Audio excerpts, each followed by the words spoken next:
सर्वांना माझा नमस्कार. आज ज्यांचं आपण खडतर जीवन बघितलं असे माननीय सचिन चंदा गावेजी, ॲडमिरल चेतन चंदा गावेजी, माननीय श्रीमती आणि श्री चिद्रावारजी, रोटरीच्या या कॉन्फरन्सला नेतृत्व देणारे माननीय श्री वसव लातुरेजी, माननीय जुबिनजी, आणि तुम्हाला सगळ्यांना माझा नमस्कार.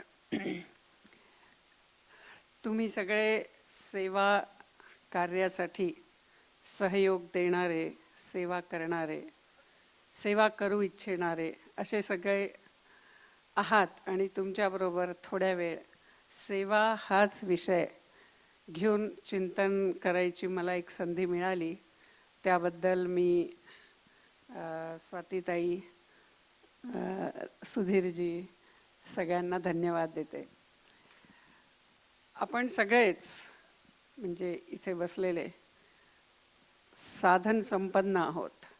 आपण फक्त स्वतःच्या परिवाराचा विचार करून सुखी जीवन जगू शकतो, जगतही आहोत. पण जसं मराठीत आपण म्हणतो ना की सुख दुखतं, तसं कुठेतरी सुख दुखतं, कुठेतरी अपूर्ण वाटतं फक्त स्वतःसाठी जगत असताना. आणि मग अजून काहीतरी केलं पाहिजे हा विचार आपल्याला वेगवेगळ्या सेवा कार्य करणाऱ्या संघटनांबरोबर किंवा स्वतः स्वतंत्रपणे करायला प्रवृत्त करतो. आणि दुसऱ्यांच्या दुःखामध्ये जेव्हा आपण दूर करण्यासाठी मदत करतो तेव्हा आपल्याला सुखाचा अजून एक वेगळा आयाम आपल्यासाठी उघडतं. आपण सगळे सेवा करतो, पण सेवा काय आहे? खरंच सेवा कुठल्या कुठल्या स्तरावर आणि कशा प्रकारे करू शकतो? सेवाचा आधार काय आहे?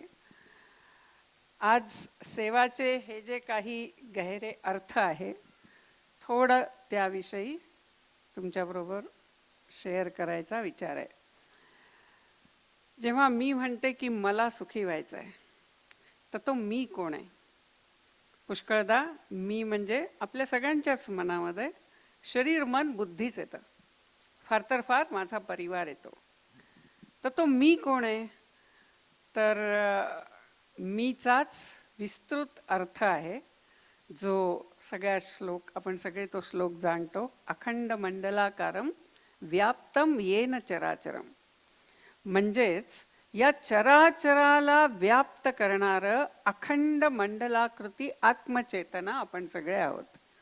म्हणजेच माझंच विस्तृत स्वरूप परिवार आहे, परिवाराचं विस्तृत स्वरूप समाज आहे, समाजाचं विस्तृत स्वरूप राष्ट्र आहे, आणि आपल्या सर्वांचं विस्तृत स्वरूप ही सृष्टी आहे. शरीर एक उत्तम उदाहरण आहे. विविधता आणि तरी पण एकच चेतनेचं. आपण सगळे बघायला वेगवेगळे आहोत, एक दुसऱ्यांशी तसं कनेक्शन नाही, सगळे वेगळे आहोत. आपली मनं वेगळी आहे, बुद्धी वेगळी आहे, आकांक्षा वेगळ्या आहेत. पण आपल्या सगळ्यांचं जे मूल स्वरूप आहे ते आत्मा आहे आणि तो सगळ्यांचा एक आहे. जसं उदाहरण द्यायचं तर शरीर हे एक उत्तम उदाहरण आहे. मी सांगितलं जसं समजा हे एक बोट आहे. या बोटाचं जे विस्तृत स्वरूप आहे ते हा तळहात आहे. आता का बरं बोटाचं विस्तृत स्वरूप तळहात आहे? कारण हे बोट जर तळहातापासून दूर झालं तर हे बोट काहीही करू शकत नाही. त्या बोटाचं जे प्रयोजन आहे ते तोपर्यंत आहे जोपर्यंत हे या तळहाताला जोडलेलं आहे आणि ते तळहाताला जे जे काम करायचं आहे त्याच्यात सहभागी होत आहे. आत्ताच आपल्याला चेतनजींनी त्यांच्या परिवाराबद्दल, आईनी केलेल्या कष्टांबद्दल, ज्यामुळे ते आज जिथे आहेत तिथे पोचले आहेत, हे सगळं सांगितलं. आणि हे खरं आहे की आपलंच विस्तृत स्वरूप आपला परिवार आहे. आपण परिवारापासून वेगळे झालो तर आपल्या जीवनाचं प्रयोजनच समाप्त होतं. म्हणून जसं हे बोट आहे, बोटाचं विस्तृत स्वरूप तळहात आहे. याच तळहाताचं विस्तृत स्वरूप हा हात आहे. कारण परत तेच, तळहात जर हातापासून दूर झाला तर काहीच करू शकत नाही. आणि हाताचं विस्तृत स्वरूप शरीर आहे. तसंच आपण पण ही सृष्टी, हे राष्ट्र, समाज आणि कुटुंब, आपण त्याचे घटक आहोत ॲट ए टाइम. म्हणजे एकाच वेळी मी या सगळ्या याची घटक आहे. आणि घटक असल्याच्या नात्याने प्रत्येकाचं आपला जो विकसित स्वरूप आहे त्याच्याप्रती एक कर्तव्य आहे. हे आपण सगळे जाणतो की आपलं परिवाराप्रती, समाजाप्रती, राष्ट्राप्रती आणि सृष्टीप्रती कर्तव्य आहे. आता हे जे कर्तव्य आहे ते मी फक्त कर्तव्य म्हणून केलं तर खूपदा आपल्याला माहिती आहे, आपण असे लोकही बघतो की जे कर्तव्य म्हणून फक्त करतात त्यांचे चेहरे खूप लांब असतात. लांब चेहरे, काय करू, मलाच करावं लागतं, बाकी तर कोणी करत नाही, सगळं माझ्यावरच येतं. अशा यांनी आपण कर्तव्य करतो पण त्याचा आपल्याला आनंद घेता येत नाही. आपण कर्तव्य करतो पण ते कर्तव्य आपल्याला उन्नत करत नाही, उदात्त करत नाही. कारण आपण ते माझ्यावरच पडलं असं कुरबुरत, कटकट करत आपण ते करतो. किंवा कधी कधी आपण ते करायला नाकारतो. आपण म्हणतो की नाही, बस झालं, आता मीच का करायचं, बाकीचे नाही करत, मी पण नाही करणार. तर जसं उदाहरणार्थ हा हात आहे, सुदैवाने असं होत नाही आपल्या शरीराच्या अंगांचं. तर हा हात आहे, हा हात म्हणतो की नाही, मी आता काही जेवण उचलून तोंडात घालणार नाही. का घालायचं? कारण रुची म्हणजे टेस्ट, चव तर जिभेला मिळते आणि जेवण पोटाला मिळतं आणि काम फक्त मला करायचं, तर हा तर अन्याय आहे. आणि म्हणून मी काही आता जेवण उचलून तोंडात घालणार नाही. तोंडाला खायचं असेल डायरेक्टली जाओ, असं होत नाही, असं हात करत नाही म्हणून चालतं. तसंच याच्यामध्ये तुलना नसते. जसं उदाहरणार्थ हृदय आहे, तर हृदय विचार करतं की हात आणि पाय यांना तर 7-7 तास आराम मिळतो रात्री आणि मला 24/7 × 365 मी सतत सुरू असतो, तर मी पण रात्री थोडा 5 मिनिटं आराम करतो. असं जर हृदयाने विचार केला तर ते होणार नाही. शरीर जाईल आणि त्यामध्ये हृदय सुद्धा जाईल, कारण हृदय त्या मोठ्या भागाचा भाग आहे, मोठ्या अस्तित्वाचा भाग आहे. जसं आपण या समाजाचा, या राष्ट्राचा भाग आहोत. बाकी करत नाही तर मी कशाला करू? ठीक आहे ना, मी माझा परिवार ठीक चालवला आणि थोडंफार जे काय मदत कोणाला द्यायची आहे पैसे दिले, बाकी माझं काही राष्ट्राशी बाकी कशाशी देणं घेणं नाही, असे जर आपण सगळे उदासीन व्हायला लागलो तर हे जे राष्ट्र शरीर आहे किंवा समाजचं शरीर आहे ते हळूहळू दुर्बळ होत जाईल आणि त्यांनी परिवारांमध्ये सुद्धा ती दुर्बलता येईल, ते विघटन येईल. जे आज आपण बघतोय, संवाद कमी झाले. आज पती पत्नींमध्ये संवाद नाही. मी परिवारांमध्ये जाते, मला लोक सांगतात आज पिता पुत्रांमध्ये संवाद नाही, अगदी जुजबी. एका याच्यामध्ये मी विचारत होती की तुम्ही गेल्या 6 महिन्यांमध्ये तुमच्या टीनेजर मुलाबरोबर काय काय गप्पा मारल्या सांगा. तर काही नाही, परीक्षा कधी आहे, पेपर कसा गेला, फीस भरली का, तुला टूरला जायचं होतं गेला का, या व्यतिरिक्त चर्चा नाही. आपण वेगवेगळे विषय घेऊन आपल्या मुलांना, जे आता जे यांनी काही काही गुण सांगितले, प्रबुद्ध व्हायचं आहे, राष्ट्राच्या इंटिग्रिटी व्हायची आहे, ही सगळी अनौपचारिक गप्पांमधून मुलांना आपलंसं करून अशी येते. एका कुठल्या तरी फक्त शाळेचं नाव असेल टाकून होत नाही. तर आज अशा या ज्या अनेक म्हणजे प्रत्येक जण स्वार्थी झाला. जसं शरीरामध्ये कॅन्सर असाच येतो की एक कुठला तरी सेल तो असा विचार करतो की मी माझ्या वेगाने वाढीन, मला शरीराचा वेग माहीत नाही, मला माझा विकास हवा आहे, आणि तो वेगात वाढतो, तो कॅन्सर आहे. That is a small cell refuses to follow the norms of the body. तर तसंच आपण पण आज समाजाची, राष्ट्राची आवश्यकता न ओळखून जर मी फक्त माझ्यासाठी जगत असीन तर मी राष्ट्रासाठी एक कॅन्सर आहे असं म्हणता येईल. आता समजा माणूस रस्त्याने चाललाय, रस्त्याने जाताना म्हणजे रस्त्याने म्हणजे असंच घरामध्ये बागेत म्हणा, कारण आजकाल कोणी बिना चपलेचं जात नाही, पण समजा तो बागेत फिरतोय आणि फिरत असताना हातात काहीतरी घेऊन खातोय, थोडे आकाशातले रंग बघतोय आणि पायामध्ये एक काटा जातो. काटा गेल्यावर लगेच काय होतं, हातात जे काय आपण ठेवलं असेल खायला ते लगेच दूर टाकतो, डोळे तिकडे जातात, आपण तो काटा बाहेर काढतो, काढताना डोळ्यातनं पाणी येतं, पाय त्या हाताला आणि डोळ्यांना धन्यवाद देत नाही, किंवा हात पण म्हणत नाही पहा मी तुझ्यासाठी केवढा त्याग केला. हे सगळं होत नाही. हे सगळं उत्स्फूर्ततेने होतं. का बरं? कारण ती चेतना एक आहे, संवेदनशीलता एक. म्हणजेच आपलेपणा पूर्ण शरीरात आहे. म्हणजे पायाचं दुःख हे पूर्ण शरीराचं दुःख आहे. इथे छोटीशी एक मुंगी जरी चावली तरी ते पूर्ण शरीराचं दुःख आहे. लगेच दुसरा हात तिथे जातो, त्या मुंगीला काढतो. म्हणजेच आपलेपणा आणि उत्स्फूर्तता हे सेवेचे दोन महत्वाचे आयाम आहे. याच्यामध्ये दुसरे करता ते नाही करत हे होत नाही. जर आपलेपणा असेल, आत्मीयता असेल, तर लगेच आपण त्यासाठी धावतो आणि ते काम करतो. पण आता समजा असा व्यक्ती ज्याला कुष्ठरोग झालाय आणि तो रस्त्याने चाललाय आणि चालत असताना त्याच्या जर पायामध्ये काटा घुसला, तर तुम्हाला माहिती आहे कुष्ठरोगामध्ये जे आपल्या एक्स्ट्रीमिटीज असतात तिथली संवेदनशीलता जाते. तर काटा गेल्यावरही त्याला कळणार नाही, काटा बोचल्यावरही रक्त येत राहील पण त्याला कळणार नाही. तर असा कुष्ठरोग आज समाजामध्ये काही जणांना होताना आपल्याला दिसतो. आणि म्हणून हे सेवेचा अगदी मराठी शब्द वापरायचा तर वसा हा फक्त आपणच घेतलाय यांनी होणार नाही. आपल्याला तो वसा अजून समजला पाहिजे, ते व्रत काय समजलं पाहिजे आणि ते पुढच्या पिढीलाही गेलं पाहिजे. मग आता सेवेचे काय प्रकार आहे? सेवेचे काही प्रकार जे आपल्या शास्त्रांमध्ये सांगितले, एक म्हणजे जो एकदम ज्याची आवश्यकता आहे, ज्याला आत्ता हवंय, म्हणजे जसं सुनामी आली, पूर आला, भूकंप आला, तेव्हा खायला काही नाही अशी वगैरे जेव्हा स्थिती असते तेव्हा त्यांना लगेच काहीतरी हवं असतं. किंवा जे गरीब आहे खायला काही नाही, तर जसं अन्न आहे किंवा औषधं आहेत, आजारी आहे पण डॉक्टर नाही, तिथे त्या गावात चांगल्या मशीन्स नाही आणि दुसऱ्या गावात घेऊन जाणं शक्य नाही, अशा वेळी सुद्धा लोक जातात. तर ही जी सगळी सेवा आहे ही सगळ्यात प्राथमिक गरजा पुरवणारी सेवा, म्हणजे सगळ्यात पहिली सेवा, खूप महत्त्वाची आहे. त्यानंतर समजा एखादा खूप गरीब आहे, त्याला आपण रोज जेवण देतो, चांगलं आहे, त्याला रोज जेवण देतो, पण कुठेतरी त्याची मानहानी होत असते, त्याला रोज येऊन अन्न मागावं लागतं. त्याऐवजी त्या माणसाला आपण स्वतःच्या पायांवर उभं करवतो आणि तो आता स्वतःचं अन्न मिळवू शकतो.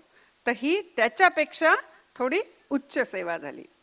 आता तो अन्न तर मिळवतो, स्वतःच्या गरजा पूर्ण करतोय, पण जो समाज राष्ट्राचा विचार करायचा आहे तो त्याच्यात नाही आहे, किंवा तो करतो तर काम आहे पण आत अत्यंत अशांत आहे, अतृप्त आहे, असं जर असेल तर त्या व्यक्तीला त्याच्या जीवनामध्ये जी एक शांती, जे एक अध्यात्म, जे एक आत्मचिंतन यायला हवं, त्या आत्मचिंतनातून जी आत्मीयता पूर्ण राष्ट्राप्रती येते. तुम्हाला माहित आहे आपल्या सगळ्या संतांमध्ये आपल्यालाही दिसते.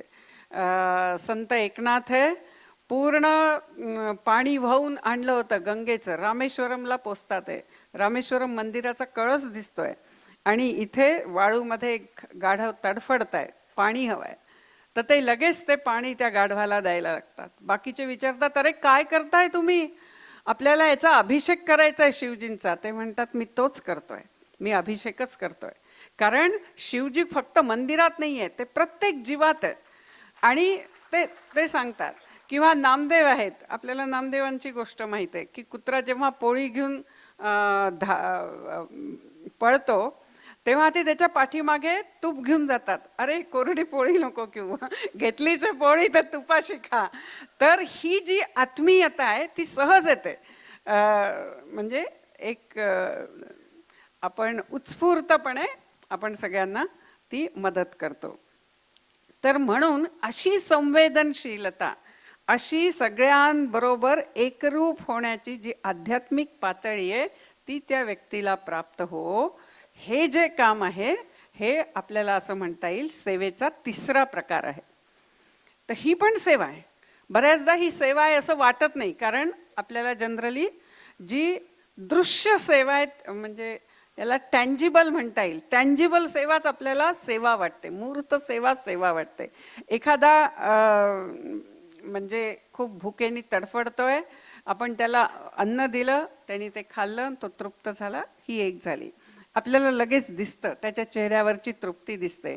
पण जेव्हा मनुष्य साधना करत करत स्वतःच्या आत्मीयतेचा दायरा वाढवत जातो, तेव्हा ते लगेच लक्षात येत नाही, पण ती पण सेवा आहे. पण याच्यापेक्षा अजून एक उत्तम सर्वोत्तम प्रकारची सेवा आहे, आणि ती अशी सेवा की असा समाज, असं राष्ट्र निर्माण करणं की ज्यामध्ये कोणी भिकारी राहणारच नाही, कोणी भूका राहणारच नाही. कारण त्या समाजामध्ये अशा व्यवस्था आहेत की प्रत्येकाच्या आवश्यकता पूर्ण करणाऱ्या.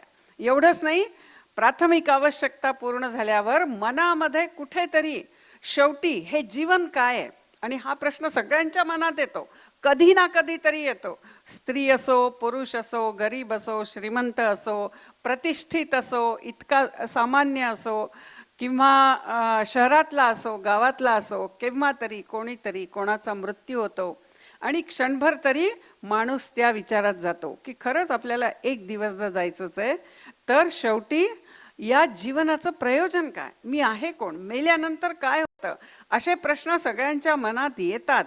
पण आपण मग नंतर त्याला व्यवस्थित दाबून आपल्या नेहमीच्या याच्यामध्ये परत हे करतो, कारण ते अस्वस्थ करणारे असतात.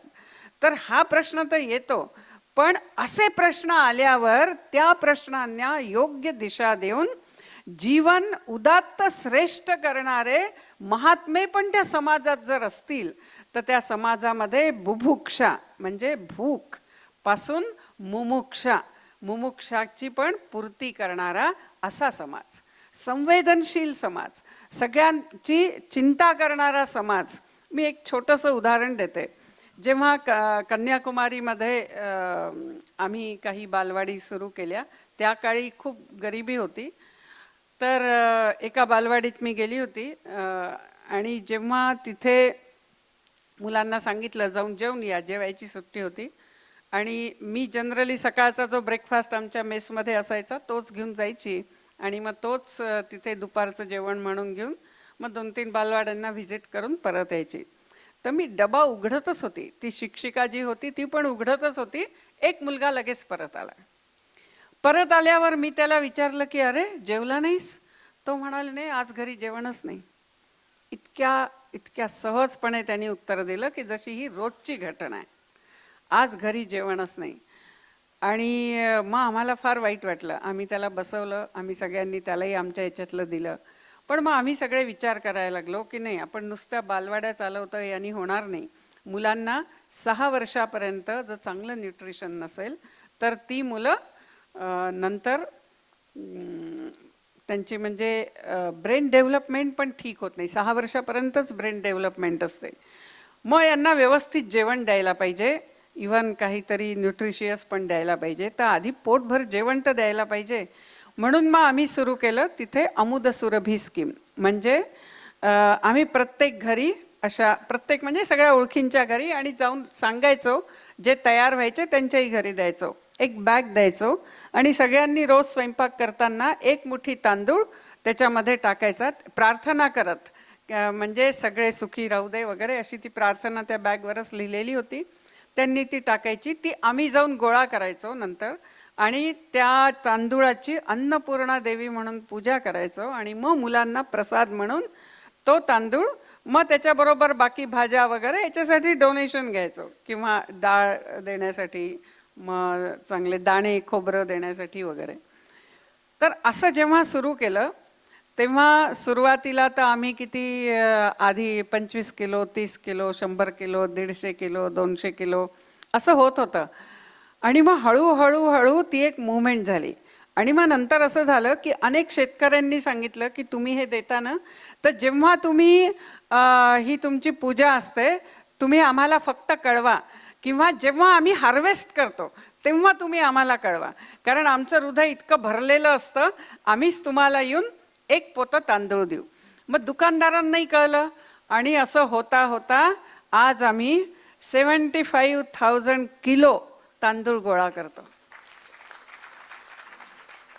आणि सगळ्या आमच्या ज्या बालवाड्या आहेत 100 बालवाड्या त्या तिथल्या सगळ्या मुलांना तर जेवण देऊ शकतो. शिवाय काही अनाथालय आहे, शिवाय काही आजी आजोबा असतात जे घरी बर्डन असतात, म्हणजे घर गरीब असतं, त्यांना ते हे बर्डन वाटतात, तर आम्ही त्यांना सुद्धा त्यांचं जेवण म्हणून त्यांना ही पोती वर्षातनं 3दा जाऊन त्यांना पुरेल असं धान्याची पोती देतो. असं इतकं भरपूर आहे. मग समाज देतो, आपल्याकडे समाज खूप देणार आहे. फक्त आपल्याला ज्या आपल्या पहिल्या व्यवस्था होत्या त्या तुटल्या, आपल्याला आता नवीन व्यवस्था उभ्या करायच्या आहे. रोटरी ही एक तशीच व्यवस्था आहे, पण आपल्याला अजून तळागाळात जाऊन अजून पण व्यवस्था अशा वेगवेगळ्या प्रकारे उभ्या करायच्या आहे. आणि म्हणून देणारा समाज ज्यांच्याकडे कमी आहे त्यांची काळजी घेतो. आणि असं करून जे एकमेकांप्रती विद्वेष निर्माण केला जातो, आपल्याला माहित आहे जी फिलॉसॉफी देशाला तोडते, हॅव्स अँड हॅव नॉट्स वगैरे वगैरे असं करून, तर हे असं नाही आहे. ज्यांच्याकडे आहे त्यांच्यामध्ये ही कळकळ, संवेदनशीलता आणि एक व्यवस्था ती असते, बऱ्याचदा आतच असते, पण व्यवस्था नसल्यामुळे कसं द्यायचं, कुठे द्यायचं माहीत नसतं. तर अशी हे समाजाचे अनेक प्रकार आहेत. आता याच्यामध्ये जर आपण थोडं बघितलं तर एक मूर्त सेवा आहे, एक अमूर्त सेवा आहे. म्हणजे असा संवेदनशील, आत्मीय, एकमेकांची काळजी घेणारा समाज निर्माण करणं ही थोडी अमूर्त सेवा आहे. किंवा प्राथमिक गरजा पूर्ण करणं ही मूर्त सेवा आहे, टँजिबल इनटँजिबल सर्व्हिस आहे. आता म्हणजे रोटरी तर खूप ठिकाणी काम करते. विवेकानंद केंद्र सुद्धा रोटरी बरोबर खूपदा अशा जेव्हा अडचणी येतात किंवा आम्हाला काही विशेष करायचं असेल, आम्ही तिथल्या रोटरीकडे जातो आणि आम्हाला मदतही मिळते. ही तर रोटरी सेवा करतेच आहे, पण आज ज्याप्रमाणे आपला समाज ज्या दिशेने जातोय त्याच्यामध्ये काही चांगलंही आहे, म्हणजे आपण संपन्न होतोय. चिद्रावारजींनी पहिल्या सत्रामध्येही सांगितलं की पीस एफर्ट्स ना, पीस एफर्ट्स, तुम्ही पीस प्रोजेक्ट सांगितलंय. किंवा जसं त्यांनी हे सांगितलं की आता भारताचा मान वाढलाय, चौथी इकॉनॉमी वगैरे वगैरे, त्याच्यामुळे बाहेरच्या देशांमध्ये वाढला आहे. आणि हे खरंच आहे, आपल्या देशामध्ये साधन संपन्नता वाढली आहे, संपन्नता वाढली आहे. म्हणजे आधी मी कन्याकुमारी जिल्ह्यामध्ये जी गरिबी बघितली आहे ती आज नाही आहे, हे तर नक्की आहे. तर असं फरक तर येतोय. एकीकडे हा चांगला बदल असेल, पण दुसरीकडे अशाही समस्या येतात, मोबाईल असेल, जे काय असेल, जे आज आपल्यावर वैचारिक आक्रमणं होतात आहे. ती वैचारिक आक्रमणं आपल्याला आपल्या श्रद्धाबिंदूंपासून तोडतात आहे. ती आक्रमणं आपल्याला आपल्या राष्ट्रापासून तोडतात आहे, संस्कृतीपासून तोडतात आहे, फक्त स्वकेंद्रित करतात आहे, कन्फ्यूज करतात आहे. आणि असे जे आक्रमणं होतात आहे, तर त्यामुळे आपली युवा पिढी आज संभ्रमात आहे. आपल्याला